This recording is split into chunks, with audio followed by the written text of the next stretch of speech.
Hey everyone, we've got a new Pitch website, pitchpodcast.fm. Comment on your favorite episodes, get all the latest news, and discuss the podcast with us.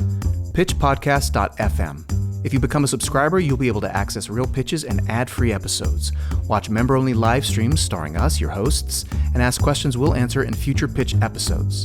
Join us at pitchpodcast.fm and help us bring you more great content.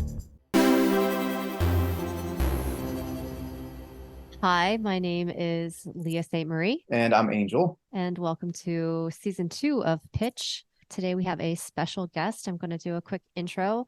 Paul Bae, who is a former high school English teacher, and stand-up comedian, is an author, You Suck Sir, and award-winning audio drama writer, producer of The Black Tapes and The Big Loop. So Paul is the director of Marvel Entertainment's critically acclaimed hit series, Marvels, and he's had a multi-series deal with Spotify to develop his original audio projects. Welcome, Paul. Hey, Leah. Hey, Angel. Thanks for having me. Yeah. Thanks for coming on. Just real quick, she wasn't saying to him, he sucks. I think that's the title of something, right?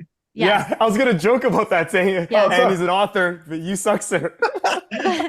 I saw your joke. So sorry. I love to sass my guests. It makes them feel welcome, right? When you can instantly sass somebody. It feels like I'm in the green room of my comedy club, the local one again. So I'm at home with this. I'm at peace with. I like this. And also the little what she threw in there was because she too also taught high school at a certain point. Is that correct? Yes. So you two have that in common. And I was in high school, but I can't stand high schoolers. So you guys can talk about that all you want. Leah, what did you teach, if you don't mind me asking? No, I don't mind you asking. This is now the podcast where we talk about what we used to teach. I taught high school English for Hallstrom Academy here in California, and then I taught at 2 men's correctional facilities back in Ohio. I taught college level English, and then I taught high school English here in California.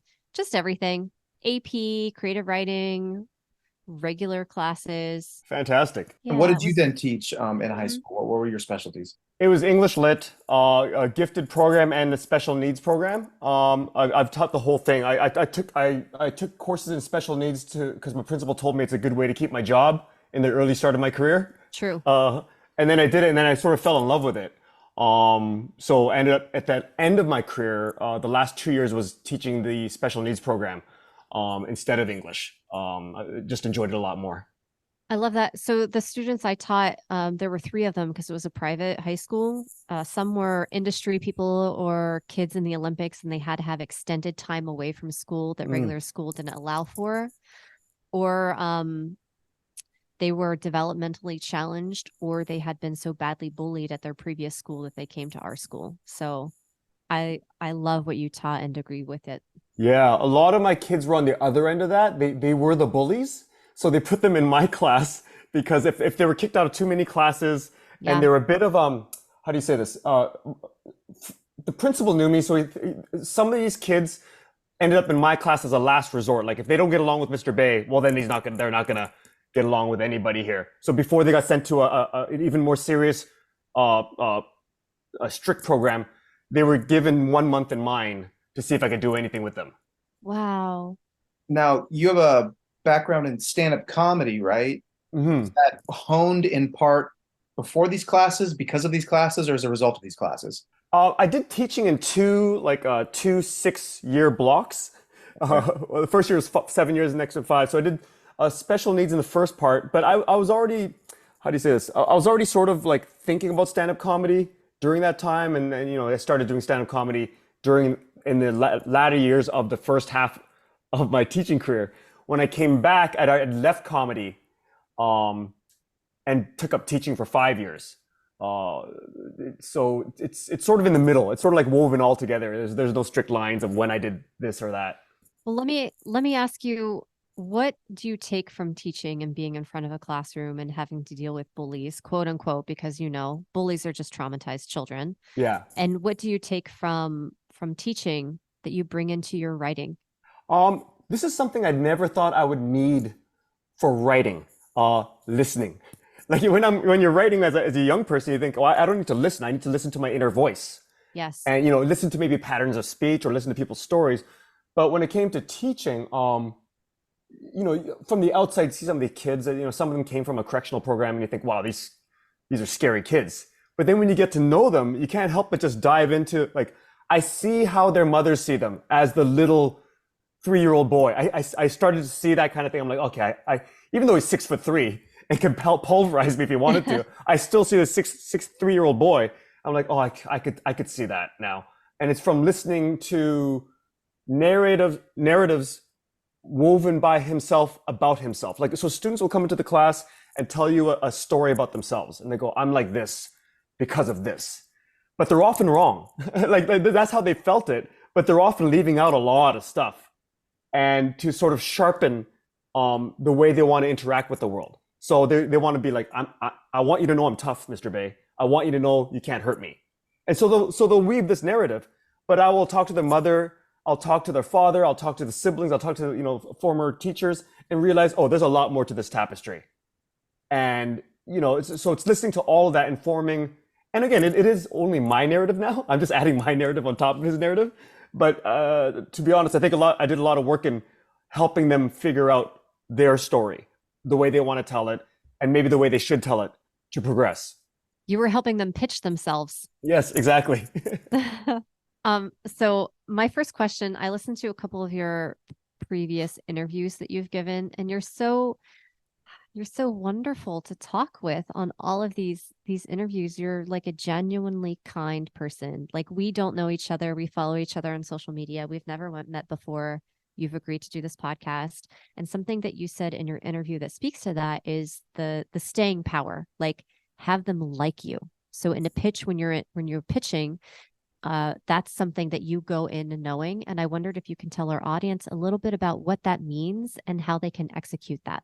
Yeah, if I did ever say have them like me, that's probably I probably didn't put enough nuance on the have them more intrigued by me.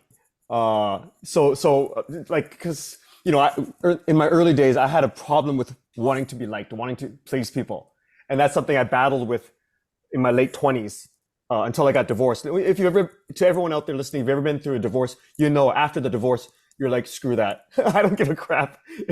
Especially me coming from the Korean church community. Before that, it's everyone's talking. All the rumors are flying around, especially me being a former youth pastor. So of course I'm a target. I shouldn't say target. I'm a subject of discussion. And rightly so, because I led a lot of them to church. And now here I am falling away from the church, divorcing, all that kind of stuff. And so, not liking that so much, but having them intrigued with me. So when I pitch out, they see a Korean guy, and I should say right off the bat, 10 years ago, I don't think I would have been able to be in this position. Things have opened up so much in the last 10 years in terms of like but being willing to listen to someone like me, that looks like me, that has stories, instead of just tipping a hat at diversity. I do really feel like they're they want to hear something cool. So when I go in, it takes a while, but I figured out a way to start right away with my stories. Because I used to hear a lot of people, I talked to showrunners and other people, and they're like, yeah, at one point, they're going to probably ask you, why you? Why now? Like, why are you pitching this? So I thought, okay, which means that if I pitch it right, they'll never ask that question. It'll be really obvious to them. If I do a good job, they'll never. So I've never been asked that question, why you? Why now? Because by the end of the pitch, I've reminded them of the 1-minute story that I introduced myself with. So if I'm, for example, when I sold to Amazon Shoot the Moon with Ken Jeong and Daniel Dae Kim, about, it's about a middle-aged Korean guy who's reached all his goals, professional goals, divorces, and now he has to rebuild himself. So I started that with, talking about myself, my personal story, my divorce and that kind of stuff, and then went right into the pitch. And that's why this character, boom. And then Ken would jump in and say, like, yeah, when Paul told me this pitch, I related it to it because even though I'm not divorced, I felt this as a doctor. And I thought, is this it? And then that's what propelled him into comedy. So everyone, and Daniel had his own thing. Everyone came with their own piece of why this story is important to all of us as Korean, well, those two, Korean Americans and me, Korean Canadian. And so by the end, when I have my big closing sentence, and this, I have to tell the story because bam, and I tell that story, I word it in such a way to remind them, remember who I am. And I've woven that throughout this whole thing and the characters and the themes. So by the end, they're like, oh, okay, yeah, we totally get why you would tell this. But then another one I was pitching at the same time was a horror set in the 1980s to AMC, and it's a totally different intro. Right? It's a different part of my life story. So I don't have one life story to lead a pitch in with. You find a piece of your life, like, we all grasp. Making a pitch is a lot of work. So you got to figure out, why am I telling the story? You ask that first as you're writing it out, and that why part becomes the intro to the pitch, the formal pitch. Like when I did the horror, I was like, there's this one time I grew up and I was afraid of this, and I didn't know that my parents were fighting all the time, and I was always afraid they're going to leave me. Who am I going to pick when they divorce? All that kind of stuff. So that became the whole runner for that thematic runner for that pitch. And what I'm pitching is theme, character, tone, all that stuff. But by the end, I'm reminding them, I'm pitching me. Like, I'm telling this horror because I told you at the beginning this. So that every pitch for me is structured that way. I don't know if that answered that question. No, that's a great, whether to answer the question or not, that was great. That was really informative. Do you find, or do you think that it's possible to sell without having that core component of why me? I know that you said all your projects had that as a core component, but is that something you think is possible? What are your thoughts? I think it depends on the executive. I don't think I've ever been in a position to pitch someone who is the buyer themselves. Like, every single executive, even if they're the president of whatever of drama, all right, they have to pitch it up the chain. And I learned in my stand-up comedy years that people are really bad at relaying my jokes. Like, I'll hear my friends at parties, hey, remember that joke Paul did? And they'll completely destroy my joke. They didn't get the joke. They got to the heart of it, but they ruined the journey there wasn't there. So if you're ever in a pitch, you see them taking notes, and I'll make sure I'm taking them on an emotional ride. So even if they don't remember certain things, they can tell the executive, but Paul was like, he's got this divorce story that's really crazy. And even if they can't tell it, it's their enthusiasm that they're telling to their boss. And from what I've heard, that's always what happens, at least in my experiences. And so I need to, if I plant it in my personal story, that's something they could tell. And they can sort of express the passion that they felt. The only way I could see myself, and I've pitched some of these executives and they didn't buy what I had for them, like purely analytical minds, I could see not caring about maybe my personal story. They're like this, and my manager and I afterwards like, wow, that was stone-faced. I was like, yeah, I felt like I was doing comedy to a lunchtime crowd that were all asleep. It felt, but they liked me, but they were taking so many analytical notes. They're just like a machine, like just, that's why they're great at their job. And they're not swayed by my personal story, or maybe they were. But I could see in those cases that you could be successful in pitching without that personal connection, really. But I just don't see how you could do it, but that's a guess. That there's probably a chance there. Yeah. That's something that I had to do for my master's thesis for creative writing. When I went to my board, they asked me that question, why you and who is your audience? And I hated that. I can't tell you why. I just hated that question because I'm like, well, audience comes after, but that why is something that's so important that Angel and I, when we do this podcast, so we have writers come on and pitch themselves and their stories, and we have the actors perform the first 3 pages. One of the things that we ask the writers to turn in for their audio is why you, why this story? Because sometimes it is relevant, like you were saying. Yeah, to me, I don't know what any other way to pitch it, because I know there's better writers than me. I know there's people more skilled at a lot of things than me, but there's no one that could tell my story better than me. And so these pitches that I'm taking out, I'm convinced this is the story I need to tell, and that's woven throughout the pitch. And if I ever get to the point where someone goes, okay, so why you? Either they weren't listening or I failed at what I was trying to do, And so I'm always scared that one day someone's gonna totally miss it, and those things happen where like a joke fails or whatever. But if someone doesn't get the pitch of why me, I'll be devastated. At what point in your writing journey, because I think the story about your first script is you and a friend or you and a partner wrote it in 4 days. Is that correct? 5 days. And that wasn't my first script. I've written a lot of scripts before. Okay. But I didn't show anybody because I still felt myself to be in practice mode for over a decade. Okay. Yeah. But Terry Miles, my partner in the Black Tapes podcast that we made together, he was a well-known indie film director in Canada. He writes it himself, directs it himself, edits it himself. He's in a band, so he does music. He knows all that stuff. Just brilliant. And my first acting gig. I used to be an actor too, not a good one, which is why I used to be an actor. I was in my first acting gig was in his first movie, so we bonded through that, and we'd watch college football together. And then he never read my writing, but for some reason he had a break between movies one day, and he said, Paul, do you want to write something together? And I have no clue why he wanted to. Like, I told him I write, but he never saw it. And he goes, give me 5 of your best ideas, because he knew I wrote down a lot of pitches. So I gave him a paragraph of each one, and he zeroed in on one, the Black Tape, about a ghost hunter but doesn't believe in ghosts. That's all I had. And then he's like, let's write this. I'm like, okay. So I go, I'll write, I guess, you want to do the dialogue? He goes, yeah, sure. I love dialogue.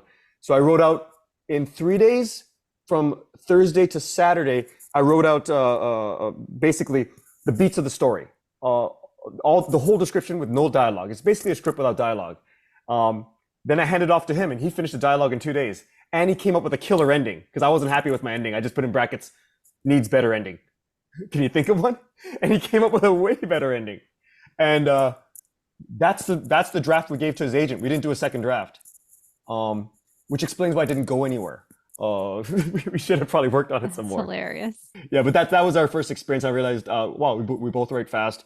It's nice being with somebody who gets me creatively. But you spent a decade.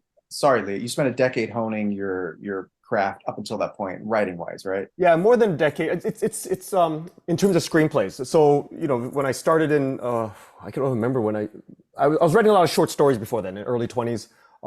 Maybe in 19 is when I started. But in terms of screenplays, I'd written stage plays that I didn't show anybody. Screenplays was in my 30s. But I'd already been writing for CBC Radio in Canada, little sketches. I had a sketch duo with my buddy. We did quite well. So I was writing little plays for the stage.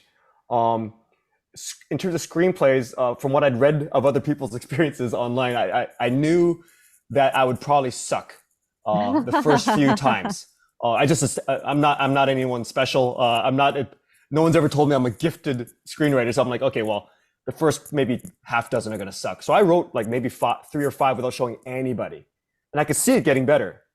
And then I felt comfortable to show to executives in Canada some stuff. None of it went anywhere, but and then Terry comes along and we end up writing that. I love those people who say yes to you. Yeah. Like, they're always your close friends. You might have this wild, brainy, impossible idea, and your friend is right next to you, and you pitch it to them, and they're like, yes, let's do that thing. Yeah.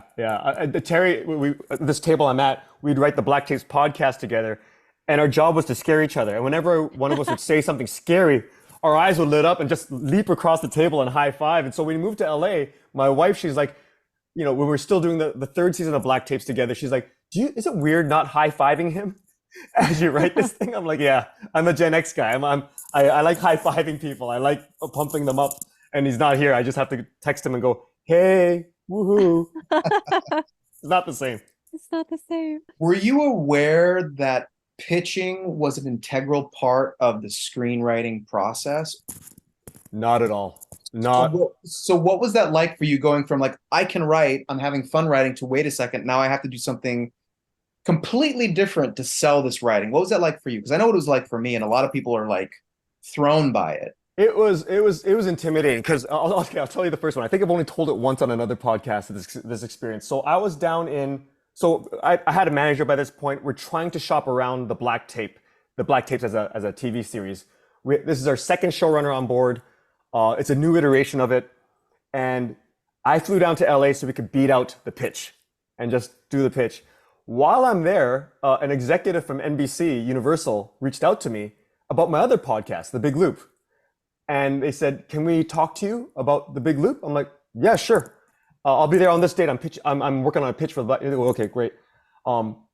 Anyways, we're there rehearsing our pitch for the Black Tapes. And then I go, hey, I got to be out of here soon. I gotta get ready for this thing in 24 hours. He goes, what thing? I told him the NBC people want to hear about Big Loop. He goes, what did they say exactly? So I told him the email. He goes, dude, you're pitching. You're pitching the Big Loop. I'm like, no, I'm not. I'm not pitching they just want to talk. He goes, that's their language. And he's like explaining all this stuff. He's so much more experienced than me. He goes, it's not a pitch, but you better be ready to pitch it. I'm like, well, what do I do? He goes, well, you need to go to your hotel room right now and figure out a way to sell it, to keep it under 20 minutes. All right. And he goes, don't worry. They already love the podcast. You're halfway there.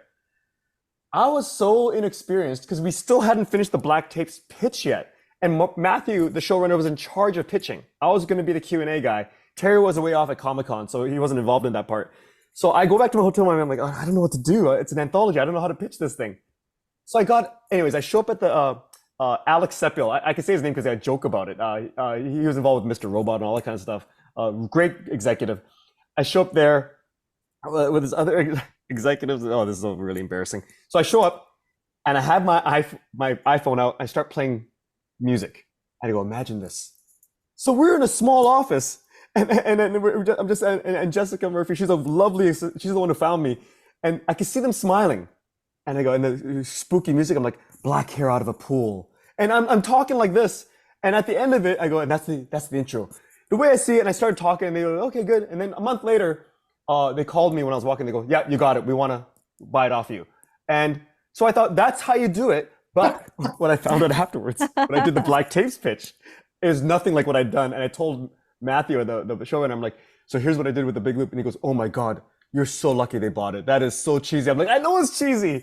So, and anyways, we went through the whole development process with NBC for the Big Loop. I wrote 2 episodes to show them what it would look like. And eventually the executives, way up on top, they didn't pick it up. As we were saying bye and saying, sorry, we'll help you shop it around to other people. I'm like, thank you I learned how to pitch through you guys. And I still want to apologize for that first day where I used that thing. And they started laughing. And they're like, no, it's actually really endearing. We could tell you didn't know what you're doing. But your passion came. So there's a long way of saying they were smart executives, and what they really cared about was the passion.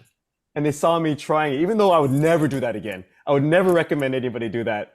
I got away with it because these were very personal stories, and these very keen, smart, super smart executives saw what I could do with it and what I meant by it. I love that story. It turned out really well for you, but I want to take a nugget from that and talk about, so you had this thing go well, but it could go very badly. You were a stand-up comic, now you're a screenwriter. Like, rejection is a part of everyday living. So I want you to talk a little bit about the importance of rejection. I feel, to be honest, I got 2 managers, and I know they feel like they could send me into any room. And I'll at least not embarrass them, right? Because it's their name on the line. And I think that comes from all the rejection. I'm used to, from stand-up comedy, I've done, you talk to any comedian, I've done tons of gigs where you don't get a laugh. And I look at my watch, I'm like, I got another half hour here. And these people are, and it's usually those corporate gigs, and no one's laughing. They're talking. Someone looks back, they're yelling at you, how much time you got left? When's the next guy coming? And you still got to go through with it. I remember once where Matthew and I were pitching the Black Tapes. I won't say the station, but we should not have been in that room. We were not the demographic. Our show was not for that room. These executives were young. They looked so cool. And Matthew and I were, sorry, Matthew, if you're listening, we're not cool people. Like, we're just middle-aged guys going in. And these people were like, oh my God, it's like we're listening to our dads. That was the expression they had on their face. And poor Matthew is in charge of the bulk of the pitch, and I want to just stop it right then, and say, hey, we're not for you. Thank you for your, and I do that now. I have experience, but I didn't know that's not something you should do. I didn't know you could do that. And so, there's that failure. I've got so many failures in the room where I'm like, where my manager's like, well, that was a cold room. I'm like, yeah, they didn't like me at all. Right? that kind of stuff. But I end up selling the project that some people hated, so that gives me confidence. Is like, and I just to reiterate what everyone's probably said on that you've interviewed, you just have to find the right people. If someone doesn't like it, it's just not for them. It's not about your project sometimes, not all the time, but sometimes it's not you. It's just the match. It's just you're not what they're looking for. You don't have what they're looking for, or the vibe wasn't right, or even something sometimes as small as they had a rough day. And they're not in a space to listen to you right now. I remember that, I guess I could say this. I remember I was pitching AMC this one thing, and this executive there, and it was on a Friday, and they said you could come in on a Friday at 4:30. I'm like, oh, I don't want to come in on a Friday at 4:30. No one wants to be that Friday guy. I'm not going to sell anything at Friday at 4:30. So I went in anyways, and the executive looked exhausted, but she's so polite and so professional. She's listening to me, and as I'm about to start, I'm like, this is the second time I met her. I'm like, you don't want to hear this, do you? Like, this is not for your shit. And she went, oh my God, thank you so much, Paul. All right. And I'm like, yeah, this is not, this is just, we're blasting it out there. And we ended up talking about our week, our day. She telling me about stuff she'd been going through. Next week, she sets me up with another pitch for another thing. It sets me up with all these, and that's how I ended up selling a horror to AMC, because that executive really appreciated me. And I'm like, this is about to be a failure. I could smell it from here. I'm going to let her off the hook.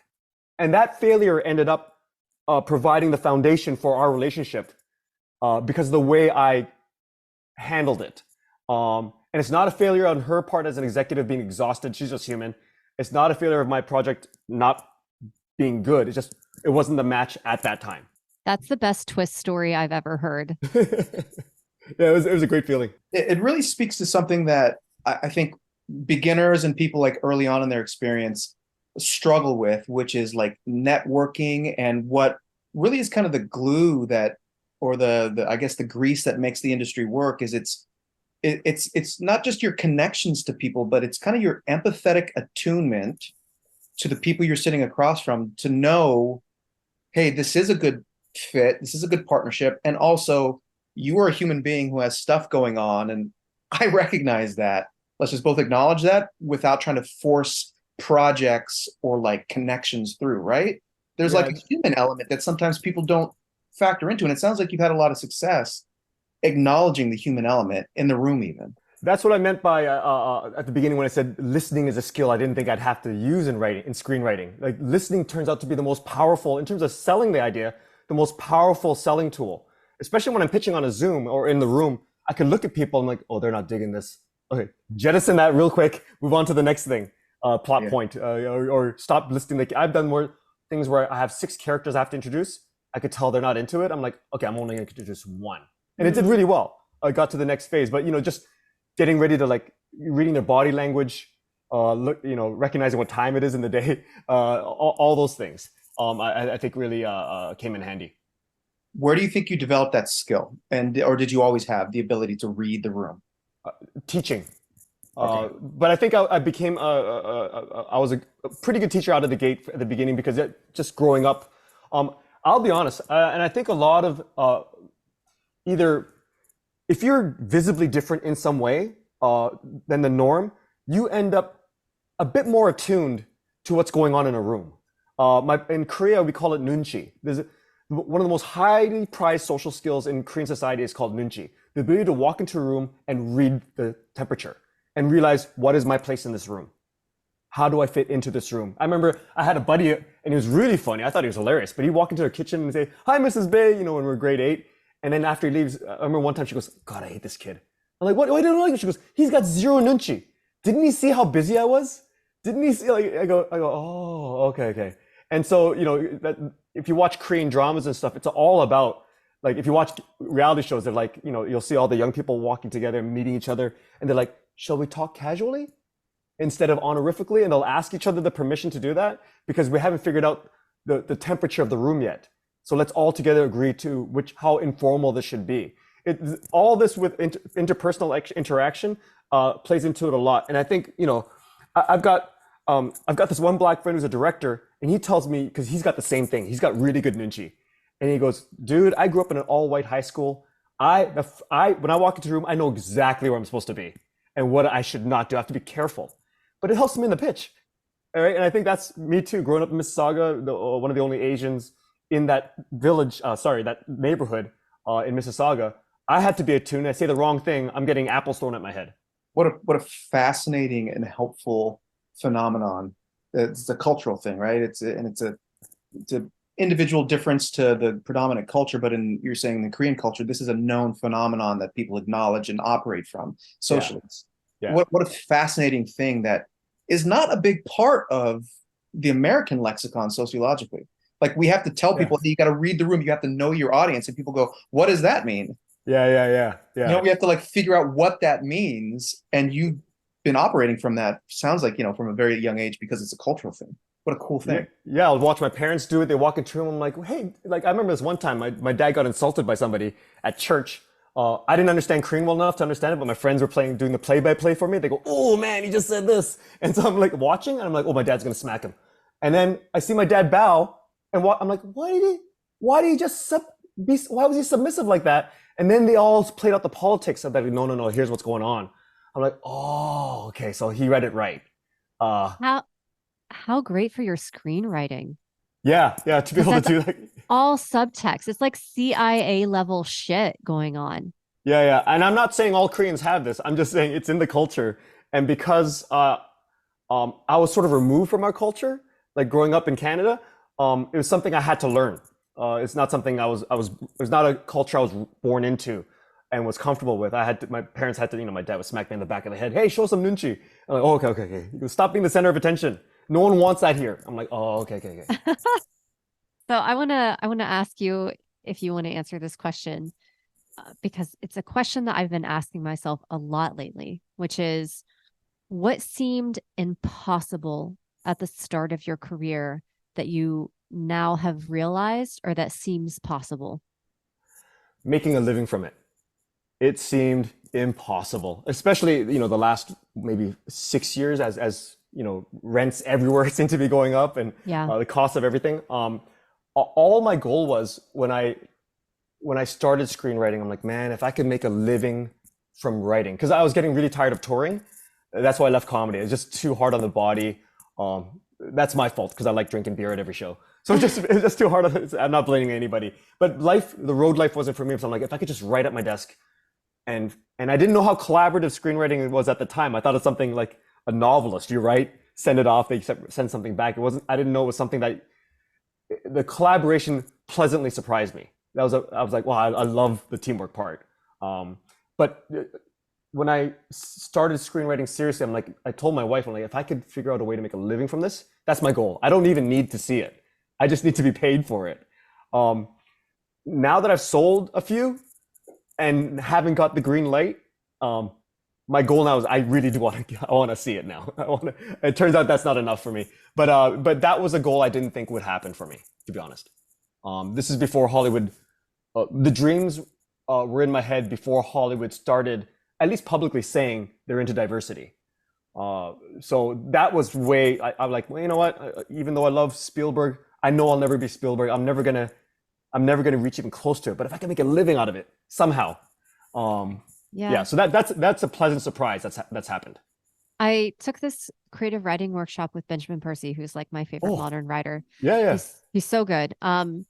And one of the questions at the round table was, once you climb the ladder that you set for yourself and you reach that final goal, like, what do you do? And Benjamin Percy had the best answer. He's like, you get a new ladder. So now that you, Paul, are up here at your ladder, what does the next ladder look like? Like, what project would you love to be attached to or pitch, or are you already realizing it? I have so much to learn. So really the next ladder I don't see a ladder, I see rungs. Because I've already reached this goal of making a living from writing. So I hit that. And I think I'm at the point in my life now, not now, but a little while ago, I decided to sort of celebrate and experience the joy of doing things. So when I hit the goal, I just enjoyed it. I've been enjoying it. It makes me a little lazy, but I've been allowing myself to enjoy moments and just saying, I'm doing it. I made enough money for this year. I sold that pilot. Woo-hoo. And then, just enjoying things, enjoying every day. Because, you probably talk to friends. You get to a certain age where you're going to more funerals than weddings. And that's the stage I reached 10 years ago with all my friends' parents and stuff. And I'm like, oh, wow. And then, I realized, I'm not going to be here one day. The people I love are not going to be here one day. All this work is going to mean nothing. But what I do have is memories of joyful moments. And if I can stick joyful moments into every day, that's a good fucking life. And so that's what I'm trying to do. So I don't look at the next ladder. I've reached it now. Now it's like a rung at a time. So I would love to, I'm working with a showrunner right now to take out my procedural, and I'm enjoying learning from him. The guy's so damn smart. And I'm like, oh, I love this. And he's just teaching me. And I told him at the beginning, I need to learn from you. And he goes, oh yeah, tell me what you want to know. And so I'm learning so much from him. I got another showrunner for my sitcom taken out. And I told him the same thing. I need to learn from you. That's my goal. And I want to learn how to run a multicam sitcom. He goes, yeah, you got it, buddy.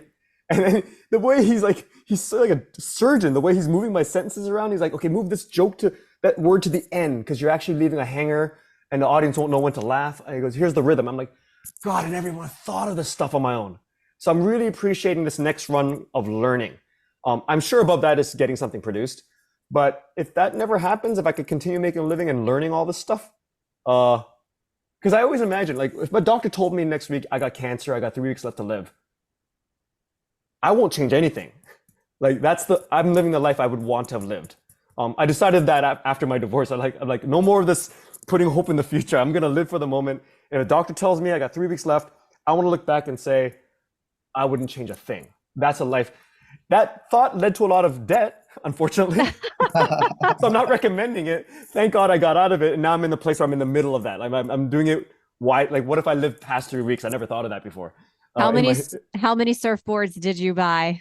Oh God, I got into a lot of debt. That my wife to be, she wasn't my wife then. She's like, how much debt are you in? I told her, like, so I climbed myself out of it slowly. But God, I'm never doing that again, because I didn't realize how healthy I was. What a journey! What a great kind of living philosophy that you're just like rocking on, man. You can tell just from chatting with you and looking at you on Zoom that you're really enjoying embracing where you are right here and right now, and soaking up all the opportunities. Dogs agree with me. The dogs they agree. Which dog was that? That's the white pit bull you see on my Instagram sometimes. Her friend is barking outside. Whenever this dog walks by, she barks like, Ella, come on out. And Ella's like, let me out. We can ignore her. I took her on a hike this morning. But I find that I'm in a moment now where I try to compare it to dating. Like, when you're dating somebody, you don't want to give off the sense of need. And I find early writers, when they enter, like, this is the end all and be all of everything. This meeting, my career hinges on this meeting. It's like saying my rest of my life hinges on this date. And a lot of people do feel like, oh, I got to really impress her. If she doesn't like me, it's over. I'm a loser. But it's not that. You just go on, and there's another meeting, and there's another meeting, there's another date, and eventually you match with the right person, whether you're pitching your show or dating a person. And it just and then eventually you do it so much you're not even worried about being alone. You're not worried about no one wanting you, because you're like, it's just a matter of time. I know I'm good. That's lovely. That's lovely. Now, you said you had your dog's friend walk by. You're in Canada now, right? Mm-hmm. Vancouver. So what's your experience like living in Vancouver, pitching in LA, selling shows in LA? Like, how has that changed? What are you finding? Do you feel pressure to be down here at all? What's your experience? I hate saying this, but the thing about the pandemic is that because we had to go to online conferencing, the Zoom technology really became popular and really sharpened. So I don't have to fly to LA to pitch twice a year anymore, which was really stressful. Because sometimes, it's to go twice a year and pitch for a week at a time. It's exhausting, and the LA traffic, it's ridiculous. Zooming, there's no pressure anymore. It's I don't have to do it in seasons. I can do it whenever it's right. Whenever the pitch is ready, they're ready. So it's revolutionized everything. So in 2018, my wife and I were thinking of moving to LA, selling this house and moving to LA. But because of the pandemic and because of what happened with Zoom, we could stay in Canada now, and I could just do that. And my manager said, and my showrunners I'm working with now, they go, if it gets picked up, it's going to probably shoot in Vancouver anyways. So you could do that. If you have a writer's room, everything's on Zoom right now. If you have to be in LA, I guess the studio helps pay for whatever 6 weeks or 8 weeks you're going to be there. But yeah, I don't have to move. It's amazing. You did this interview and you were talking about where you live, and you say Vancouver, but it's like an hour away. And you were like, you have to fill up your car with gas whenever you're in towns, because you never know what's going to happen. And you said all of that, and I was like, that's my dream. Yeah. We're very, very lucky. We moved out to this village called Lions Bay. It's population 1,200. My street, the street I live on, has more dogs than children. It's one of those things. We have one store, one school that only goes to third grade, and it's actually for a writer. We bought this 1/2 acre lot with this beautiful house on it for the price of a teardown in Vancouver. We couldn't afford Vancouver. That's why we even looked out here. And Vancouver's quite expensive, but this place, when we bought it, it wasn't expensive at all. So we got, again, very, very lucky that we looked out. It's like when you develop a show, necessity makes you more creative. It makes you try other things that you never would have tried because of limitations. And so because we couldn't afford Vancouver, we ended up here, which is a perfect environment to write. Do you call it the house that Black Tapes built? No, my wife, the other secret is that I don't think she gets enough credit sometimes when people talk to me. My wife has her own business too. Like it's the house that she built. Oh, amazing. Wait, Right? what's your wife's business? I can't say because then people will Black Tapes fans will end up going there and we hated season 3 or something like that. Okay, yeah. I don't want to do it, but she's a very successful independent businesswoman with her own career, and she's taken some risks to sort of like, instead of being an employee, she ended up opening her own business. Is doing very well, and so this is the house that she built. Amazing. And my podcast studio downstairs is the one that she built literally with her own hands. If you ever see my podcast studio on my Instagram, she was mortified that I was bringing actors to the house to record among the boxes in our storage room. And when she found that out, she just went on YouTube, learned how to build, and built me a studio. While my friend from New York was here drinking whiskey with me upstairs. Wow. I love your wife. Yeah, so that's what everyone's, sometimes people say, you're so relaxed, you're so free. I'm like, well, that's because my wife, I don't have the stress of having to make money because my wife's doing it. Yeah. That's an underplayed, like, it's not like anything I've done.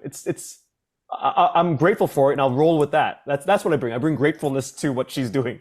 And I don't take it for granted, but she's doing it all. So there was this interview that you did, and I thought it was really prevalent. Angel and I have talked about the importance of music while you're writing or in your writing. Do you want to speak a little bit to that? Yeah, I can't. I can't write to music like while it's literally on, but I will write with music in mind for audio drama. So for the Big Loop, I couldn't write an episode, the anthology, unless I had the last song. So I would approach indie bands and say, can I have this song? And I will promote the hell out of it. You get 100% of the proceeds, whatever. I don't need any of it. I just want to be able to use the song at the end. And if they say yes, I will write to the tone of that song in 45 minutes. And so music was everything for the Big Loop. For TV and screenplays, for me, not so much, because the studio will have, so much to choose from. And there's a lot of other hands involved in making a screenplay to produce it. And I figure there's music supervisors for a reason. The horror I sold to AMC, that one was all music. So that was the time that's the only time I ever made a playlist for a screenplay or a pilot, because I knew, I got a feeling when I hand this in, the executive is going to ask for a playlist because it's all about music, early 80s. So I made it. So when I submitted it, the AMC executive goes, you don't happen to have a playlist, do you? I'm like, oh, you got it, buddy. And I just sent it right away. He goes, you were prepared. I'm like, woo.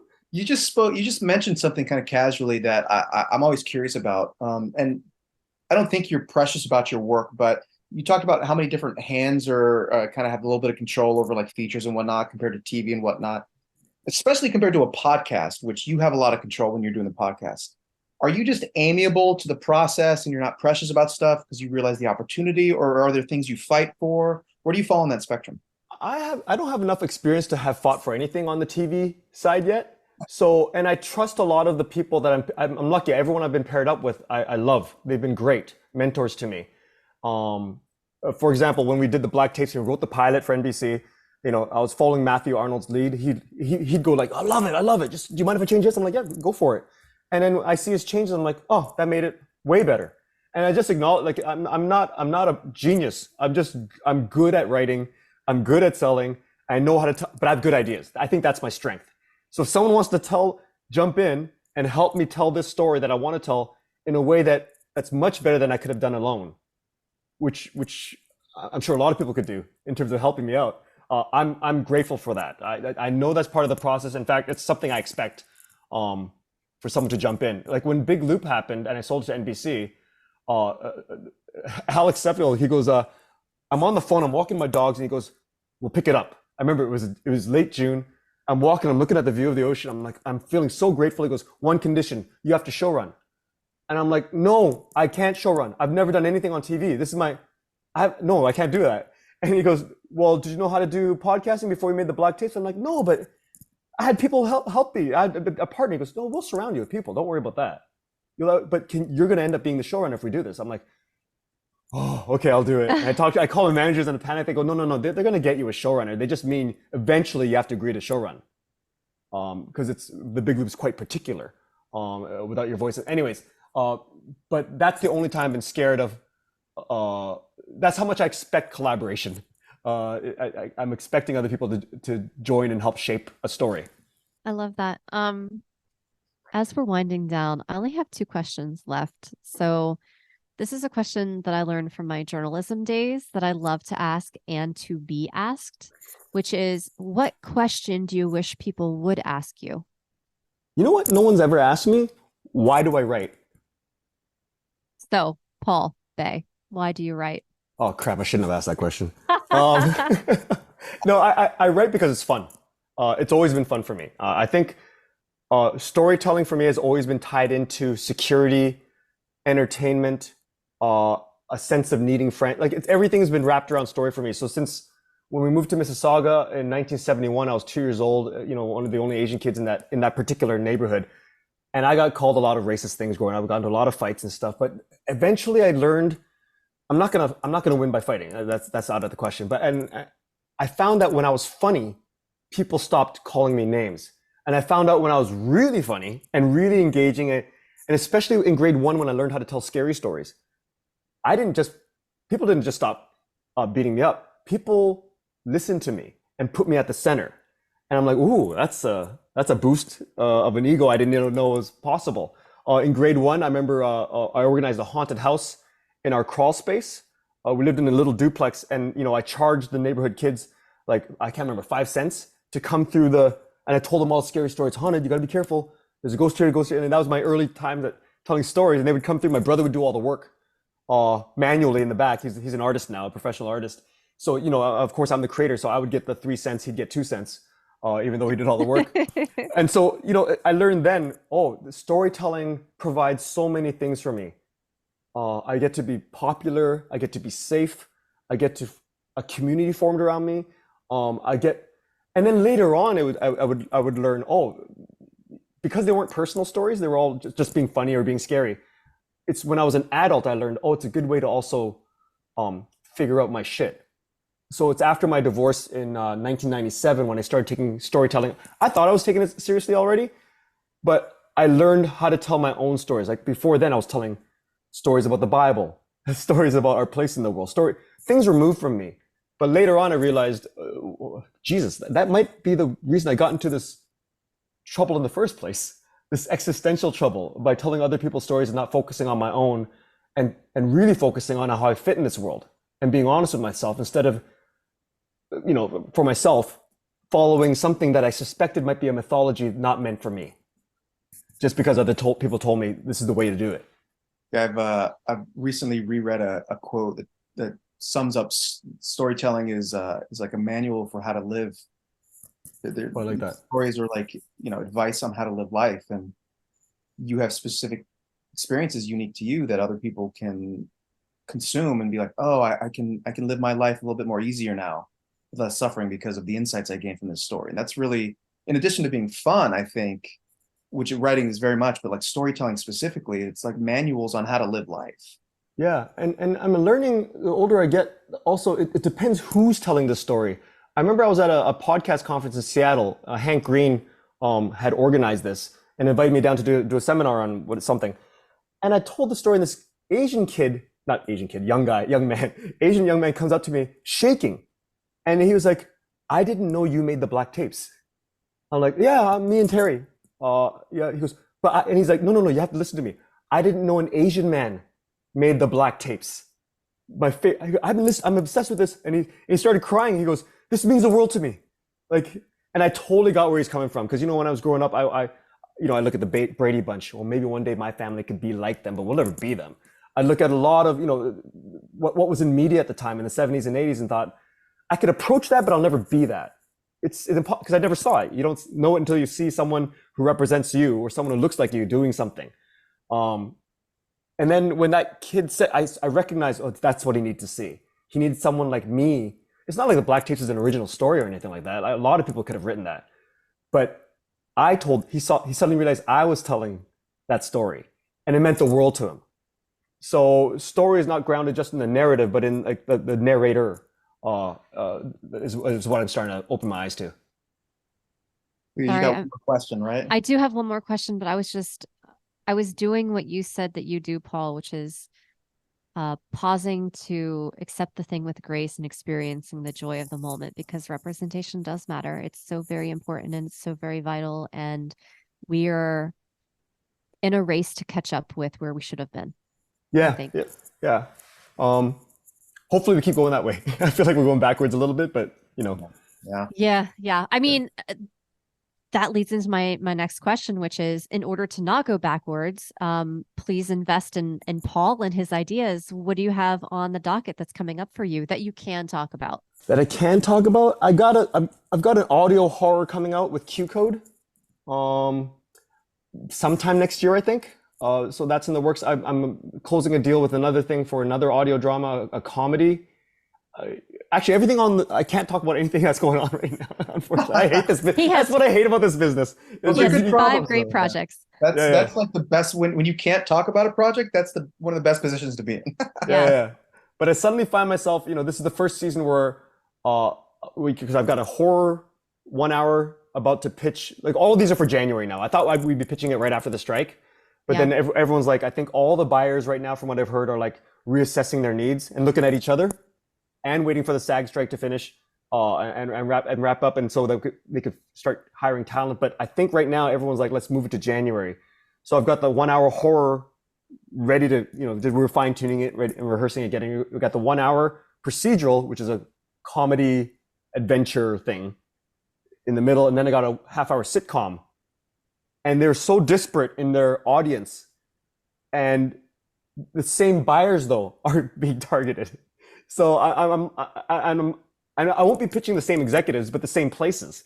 And so I'm a little, I guess I'm excited to see what's going to happen. I'll probably put on social media and say, "Hey guys, they're not buying sitcoms right now." Okay, I'll be the test The canary. pigeon into the cave. Yeah. So this has been so lovely. Yeah, It's been awesome. I really enjoyed this. and it'll be great to reach back out and connect sometime next year and find out the status of all these projects that you can't currently talk about. See what you're working on then. So if you're amiable to it, I mean, I'd love to reconnect. I'm sure our listeners would love, because you've been fantastic and offered some great.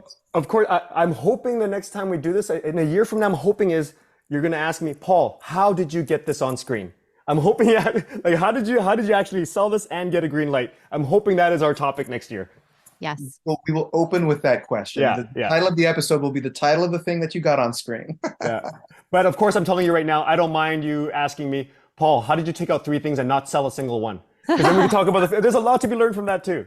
So, Yes. Fair enough. Yeah. Well, this has been great. Thank you, Paul Bae.